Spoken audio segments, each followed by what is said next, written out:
Welcome बात करें तहरीक इंसाफ के सरबराह इमरान खान से। इमरान खान साहब, आपने सवाल सुना था, एक साहब ने पूछा था कि जो आप मुकदमा लेकर गए थे उसका क्या हुआ, और अभी हमारे फेसबुक पर महमूद साहब ने उसमें ऐड ये किया है कि अगर आपने ये जवाब पहले दे चुके हैं कि हम उसमें कुछ नहीं कर सकते क्योंकि हुकूमत के हाथ में है, अगर आप हुकूमत में आए तो क्या आप एक्शन लेंगे उसके ऊपर? देखिए, मैं आपको एक ओवरऑल बात करता हूं कि जब आप कानून की बालादस्ती कहते हैं ना, कि कानून की बालादस्ती होगी, उसका मतलब कि कानून किसी में इम्तियाज नहीं करेगा। जो जुर्म करेगा उसके खिलाफ कानून चलेगा। देखिए, आज पाकिस्तान का मसला सबसे बड़ा क्या है? मुजरिम खुद ऊपर ऑफिस बेरर्स हैं, ऊपर बड़े बड़े ओहदों पे बैठे हुए हैं, और वो कैसे कानून इंप्लीमेंट कर सकते हैं? उनको खौफ है कि अगर कानून अंधा हो गया, यानी कि किसी में फर्क नहीं करेगा, इम्तियाज नहीं करेगा, वो खुद पकड़े जाएंगे। इसलिए ना ये पुलिस सिस्टम को चलने दे रहे हैं, ना ये अदालतों को चलने दे रहे हैं। जो आपने देखा, सुप्रीम कोर्ट की 18 जजमेंट्स के ऊपर नहीं कानून हो रहा, ना नैब को चलने दे रहे हैं। आपके सामने FIR का क्या हाल है, अपने अपने आदमी बैठाते हैं ताकि कंट्रोल। असल में ये चाहते क्या है कि कानून अवाम के लिए एक हो और हमारे लिए दूसरा हो। पाकिस्तान में कानून की बालादस्ती चाहिए। याद रखना, तहरीक इंसाफ, इंसाफ की तहरीक, कानून की बालादस्ती। आप याद रखना, ये वन पॉइंट है जिससे पाकिस्तान में इनकलाब आ जाएगा। और दूसरा, तालीम। ये दो चीजों पे हम जोर लगा दें। ये इतना ताकतवर मुल्क है, ये लोग इतने तकड़े हैं, ये खुद उठ जाएंगे। सिर्फ लेवल प्लेइंग फील्ड चाहिए। आज इनको आजाद करना है इंसाफ देके। लेकिन खान साहब, वो मुकदमे के हवाले से सवाल था। वो तो मैं आपको कह बैठा हूं कि वो हमने जो, और बार बार कह बैठा हूं कि हमने, मेरे पास जो सबूत है स्कॉटलैंड यार्ड को दिए। स्कॉटलैंड यार्ड को अदालत में जाने के लिए उनको गवाह चाहिए। अब गवाह थे पाकिस्तान में, ना पिछली गवर्नमेंट ने इजाजत दी, ना इस गवर्नमेंट ने इजाजत दे रही है स्कॉटलैंड यार्ड को। अब हम क्या करें? हम तो वो कर सकते ना जो कर सकते थे। तो जब आप हुकूमत में आएंगे तो आप दे देंगे इजाजत उनको? उनको नहीं इजाजत। मैं ओवरऑल कह रहा हूं, इस मुल्क में जब तक, जो भी इस मुल्क में जिम्मेदार है क्राइम का, जब तक आप ताकतवर लोगों को नहीं कानून के नीचे लेके आएंगे, वो तो फिर कानून होता ही नहीं है। नबी सल्लल्लाहु अलैहि वसल्लम ने एक दफा कहा कि बड़ी कौमें बर्बाद हुई जिधर एक ताकतवर के लिए कानून, एक कमजोर के लिए।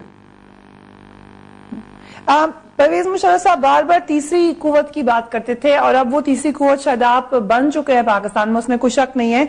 परवेज मुशर्रफ साहब क्यों बार बार आपको सपोर्ट देते हैं? आपको नुकसान हो रहा है या फायदा हो रहा है? देखिए, तीसरी नहीं फरियाद, दूसरी कुव्वत। वो एक है स्टेटस को, एक ही है ये सब, और दूसरी तरफ एक चेंज की कुव्वत जो इस वक्त तहरीक इंसाफ है। यहां जंग यही है। ये गलत फहमी में न रहे कि ये जो आपस में नूरा कुश्ती खेलते हैं, ये वो बिल्कुल वर्ल्ड हैवी वेट वो रेसलिंग नहीं होती, वो जो बड़े बड़े डशकरे होते हैं, एक दूसरे को मारते हैं, कभी इधर गिर रहे हैं, इधर चोट किसी को नहीं लगती। ये वो हो रहा है। ये असल में एक हद तक जाएंगे। जो बाबर अवान का बयान था 28 के नून लीग के 28 अक्टूबर के जलसे के बाद, जो शहबाज शरीफ ने स्विस बैंक्स की बात की, उन्होंने कहा देखो, हमारे स्विस बैंक्स की बात ना करो, हमें तुम्हारे सारी करप्शन का पता है और तुम्हारे सारे एहसासों का पता है, इसलिए एक हद तक जाओ, उससे आगे ना जाना, नूरा कुश्ती खेलते रहो, सीरियस ना होना, क्योंकि हम फिर तुम्हें भी चोट दे देंगे। तो इसलिए हम कहते हैं जंग दो पावर्स में है, एक जो चेंज चाह रहे हैं, एक स्टेटस को है। कॉल्स लेते हैं खान साहब, काफी लोग कॉल्स करें आपको, साथ में भी बहुत सारे सवाल आते हैं जो मैं आपको बताऊंगी। कुलसूम साहिबा कराची से कॉल कर रही है। अस्सलाम वालेकुम, सवाल मुख्तसर रखिएगा प्लीज। जी अस्सलाम वालेकुम जी। कोई शक नहीं कि इनसे हमें बड़ी उम्मीद वाबस्ता है, पर मुझे इनसे होप है कि मैं चाह रही हूँ कंफर्म करना कि ये हमारी जो सीट है ना, चाहे वजीर आजम की हो चाहे सदर की, उसमें एक प्रॉब्लम है कि वहां पर जो आता है उसका जो है वो मॉरल जो है वो और स्टेटस जो है वो तब्दील हो जाता है। तो उम्मीद है इमरान खान साहब के साथ जो आवाम की इस वक्त हाई होप्स इस वक्त बन चुकी है, वो अल्लाह करे ये पाए तकमील तक पहुंचे, क्योंकि बातें तो हमारी आवाम बहुत सुन चुकी है। अब हमें कुछ प्रैक्टिकली कुछ चाहिए। Thank you very much. ये एक उम्मीद का इजहार किया खान साहब। उन्होंने सवाल मैं आपसे पूछ लेती हूँ, अब्दुल बासित साहब कह रहे हैं शेख रशीद अहमद, मारवी मेमन साहिबा कब तहरीक इंसाफ में शामिल हो रहे हैं?